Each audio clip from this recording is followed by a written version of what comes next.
সমস্ত মানুষের সামনে অপমান করে, যা তা তাই না তাই না বলে, কথা বলে, অদক্ষ বলে, এগুলো বলে বেড়ায়, মানুষের কাছে খারাপ খারাপ কথা বলে বেড়ায়।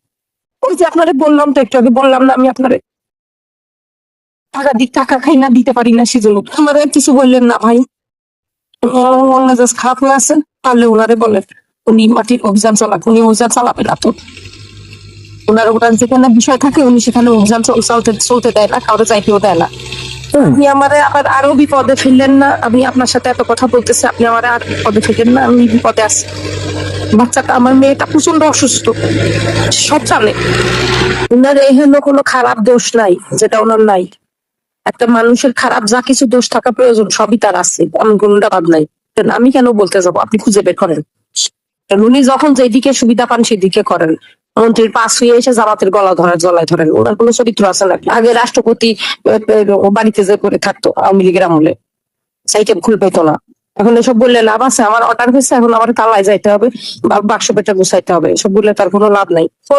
কোনো আমার ইলেকশন হয়েছে কোনো জায়গায়, আমার নামে কেউ বলতে পারবে না যে আমি এটা করে পারি ওইটা করে পারি। তারপরে পিআরের যে সব ইয়ে তাদের নামে নামে নামে কত দুর্নীতি, কত রকম ইয়ে হয়, অভিযোগ হয়। তাদেরকে কখনো বদলির দিকেও করতে পারে না, না তাদেরকে এমপি বদলি করতে পারে, না মন্ত্রী বদলি করতে পারে। যেসব লাখ লাখ টাকার, কোটি কোটি টাকার দুর্নীতি, সেসব নিউজ আপনারাই করেন, তাদের কিছু হয় না। তাদেরকেও তো বদলি করে না, আমাকে তালায় বদলি করে দিয়েছে। মনে হচ্ছে নিউজটা আমার নামে হয়েছে, মহেশ্বরের নামে হয় নাই, নিউজটা আমার নামে হয়েছে। খারাপ তো সবসময় করতেছে, আসার পর থেকেই তো করে যাচ্ছে। হাড় মাংস জ্বালায় খেয়ে ফেলবে, শেষ করে ফেলবে, দেখে ছাড়বে। কি দেখতে চায় উনি, কি করতে চায়? ওনার সাথে নাইট স্টে করতে হবে? খারাপ লোক, আমি জানি তা।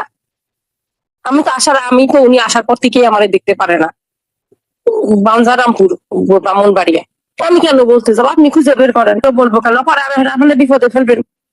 বিপদে এমন হয়তো আমার 2-4টা কেন্দ্র বাতিল হয়েছে, এমন হয়তো আমার ইলেকশনের সময় কোনো ঝামেলা হয়েছে, এমন হয়েছে এখানে দুই একটা ইয়ে হয়ে গেছে, সমস্যা হয়ে গেছে।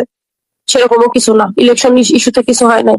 এরমই কিছু চাচ্ছে, তাছাড়া আর কি চাচ্ছে? বারবার খালি পরিষদে কত টাকা আছে, কোথায় কি আছে, কোথায় আলটু পাল্টু বরাদ্দ ইয়ে নিতে বলে, প্রকল্প নিতে বলে, খুঁটি খুঁটি স্থাপন, বেড়াই স্থাপন করে রাস্তার পাশে 2-4 লাখ টাকার হচ্ছে গোলাপ গাছ লাগাতে হবে। গোলাপ গাছ লাগাইলে কি 2 লাখ টাকার কোনো ইয়ে হয়? 2 লাখ টাকায় কি গোলাপ গাছ লাগায়? এ কোনো প্রকল্প?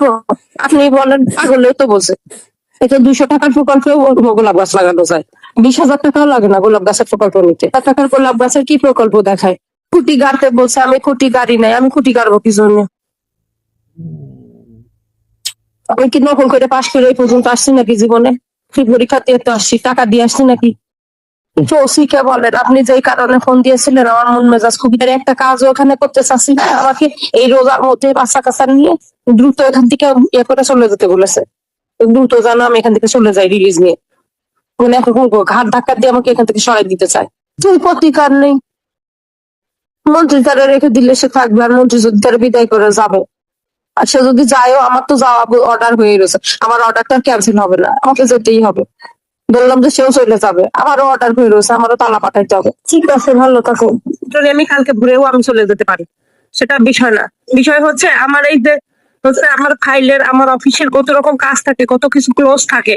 সাথে আলোচনা করবো বলেন? আমি কার সাথে আলোচনা করবো? উনি তো সবাই ফেলে ফেলে পয়সা রাখো, তুমি কার সাথে কি আলোচনা করবো বলেন? তুই কার সাথে বলবো বলেন? আপনি বলেন, আপনার আমার কাজ হবে। তুমি আমার দেখা করে আপনি আমারে পাবেন না, কোথায় পাবেন? কোথায় চলে যাবো, কি করবো? আমার আসলে শেষ কোনো হেল্পই করতে পারবেন না, আমি যা বুঝতেছি। আমি পাইছি, আমি একজনের সাথে কথা বলতেছি, দাঁড়ান।